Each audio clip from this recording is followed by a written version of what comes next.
Political story మీకోసం. అసలు ఆ నియోజకవర్గంలో ఏం జరుగుతుంది? ఎమ్మెల్యే వర్సెస్ మాజీ మంత్రి.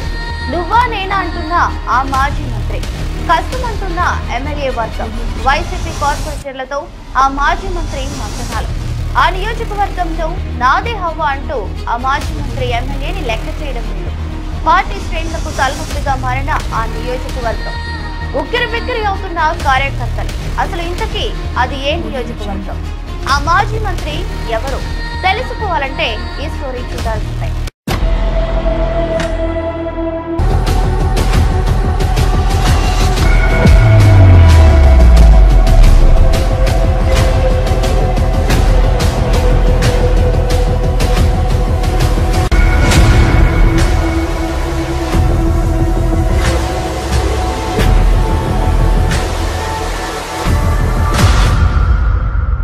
చీరాల నియోజకవర్గం. చీరాలలో తెలుగుదేశం పార్టీ స్వపక్షంలో విపక్షం తయారై పార్టీ శ్రేణులకు తలనొప్పిగా మారింది. గత మంగళవారం జరిగిన పరిణామాలు ఇందుకు నిదర్శనం.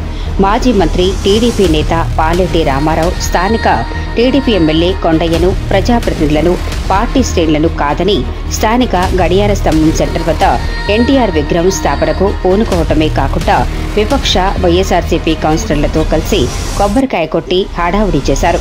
పట్టణ తేదేపా శ్రేణులు ఆగ్రహించి అదే స్థలంలో కడిగి శుద్ధి చేయటం పరిణామాలు చీరాల పట్టణంలో తీవ్ర ఉధృతానికి తెరలేపింది.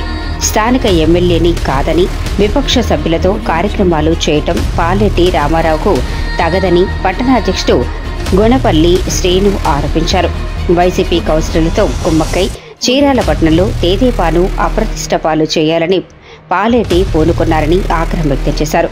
గతంలో ఎన్టీఆర్ విగ్రహ ప్రతిష్టాపనకు పెట్టిన కౌన్సిల్ తీర్మానం వరకే జరిగిందని, ఎటువంటి అనుమతి ఉత్తర్వులు లేవని ఆయన ఈ సందర్భంగా గుర్తు చేశారు. మరోపక్క municipal commissioner Abdul Rashid council ఆమోదం పొందిందే తప్ప జిల్లా కలెక్టర్ పర్మిషన్ ఇవ్వాలని, అనంతరం విగ్రహ ఏర్పాటు చేసే కార్యక్రమం జరుగుతుందని మంత్రిగా చేసిన పాలెటి రామారావు తెలియకపోవటం హాస్యాస్పదమని పేర్కొన్నారు.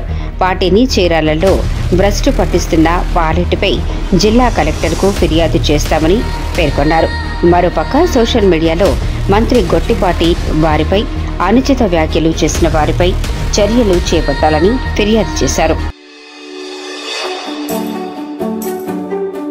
ఇలాంటి మరిన్ని పొలిటికల్ స్టోరీస్ కోసం మన క్రైమ్ 9 న్యూస్ ఛానల్ ని సబ్స్క్రైబ్ చేసుకోండి.